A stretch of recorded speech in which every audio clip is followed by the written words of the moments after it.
श्लोक 9. सुहृन्मित्रार्युदासीन मध्यस्थद्वेषबन्धुषु साधुष्वपि च पापेषु समबुद्धिर्विशिष्यते.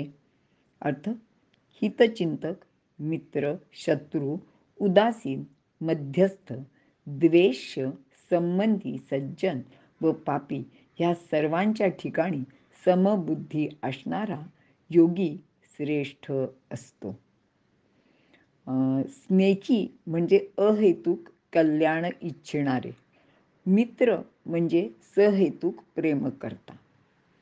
विवरण पाहूया. सुहृद चांगले हृदय असणारा, सुसंगत हृदय असणारा.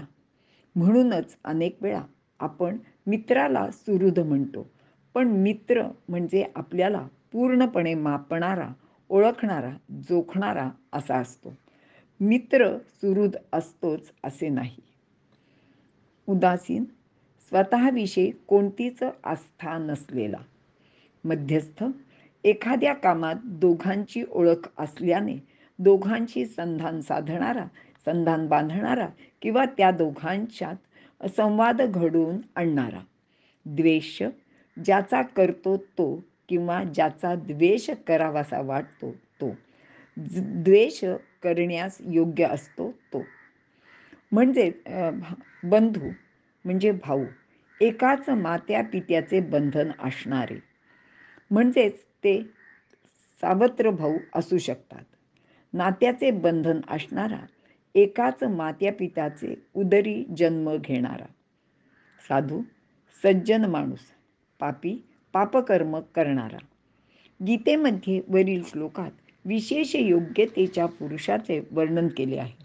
असा विशेष योग्यतेचा पुरुष कोणाला म्हणावे हे ज्ञानदेव सांगतायत. ज्याची चराचराविषयी नेहमीच साम्य बुद्धी असते, म्हणून त्याचे मनाला आप्त आणि शत्रू, उदासीन आणि मित्र अशा भिन्न कल्पना स्पर्श करीत नाहीत. तर ज्ञानदेव म्हणतायत, तया बंधू कोण काय ह्याचा, द्वेषिया कवण तयाचा, मीची विश्व ऐसा जयाचा, बोधू झाला.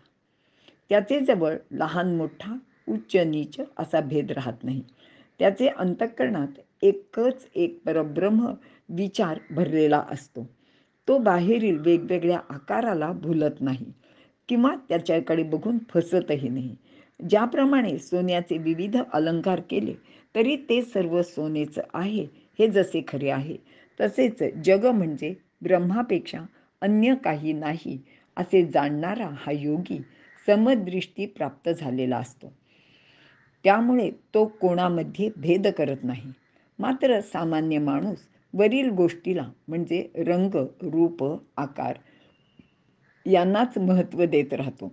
वेगवेगळ्या रूपातील किंवा वेगवेगळ्या कपातील किंवा ग्लासातील पेय खरे तर एकच असले तरीसुद्धा त्यातल्या त्यात बाहेरून चांगल्या दिसणाऱ्या कपाला किंवा ग्लासाला महत्त्व दिले जाते.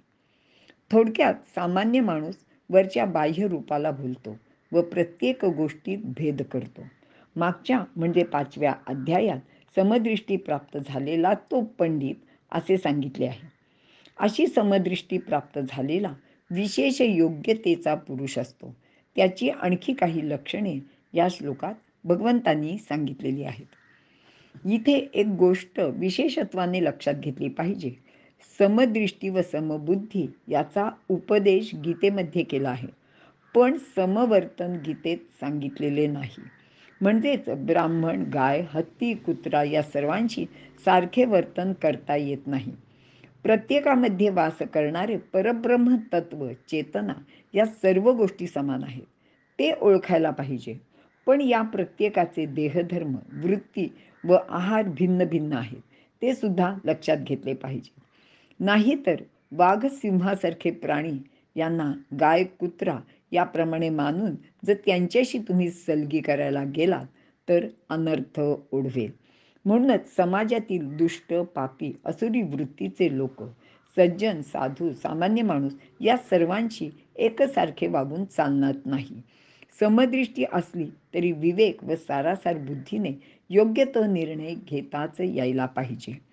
मात्र आपल्याकडे समदृष्टी व सहिष्णुता यांचा अतिरेक झाला. तसेच समदृष्टी म्हणजे समवर्तन नाही हेही लक्षात घेतले गेले नाही. गीतावचनाचा नीट अभ्यास करून अर्थ लक्षात घ्यायला हवा, पण तसे होताना दिसत नाही. परिणामी आपल्या समाजाची व देशाची फार मोठी हानी झाली आहे. इतिहासात याची अनेक उदाहरणे आहेत. म्हणून वर्तन करताना विवेक विचार फार महत्त्वाचा असतो.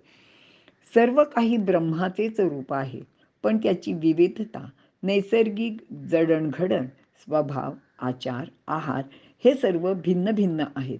ते त्यांचे देहानुसार आहेत, म्हणून जशास तसे वागायला पाहिजे. पाणी पाणी म्हणूनच उपयोगात आणावे, पण सर्व पाणी एकच असले तरी समुद्राचे पाणी पिण्यासाठी उपयोगात आणता येत नाही. समुद्र, नदी, तलाव, पावसाचे पाणी यामधील गुणधर्म वेगळे आहेत आणि ते लक्षात घेऊन त्याचा तसा उपयोग करावा लागतो.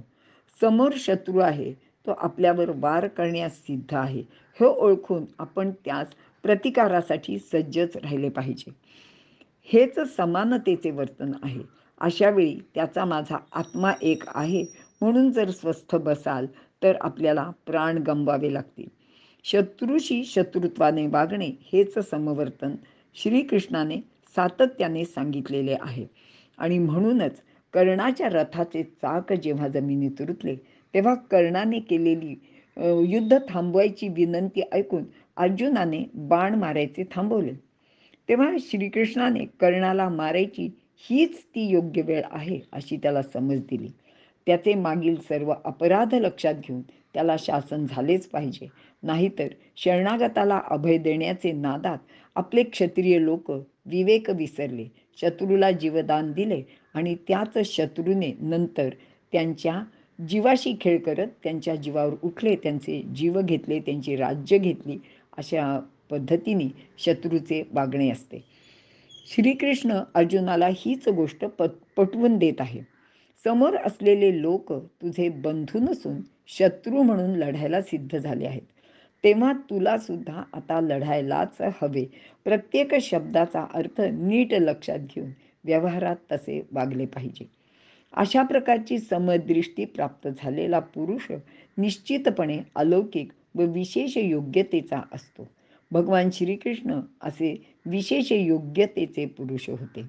आणि आपल्या देशात आर्य चाणक्य, चंद्रगुप्त, विद्यारण्य स्वामी, हरिहर बुक्कराय, समर्थ रामदास स्वामी, शिवाजी महाराज हे सुद्धा अशा विशेष योग्यतेचे युगपुरुष होऊन गेले. इथे आपण थांबूया.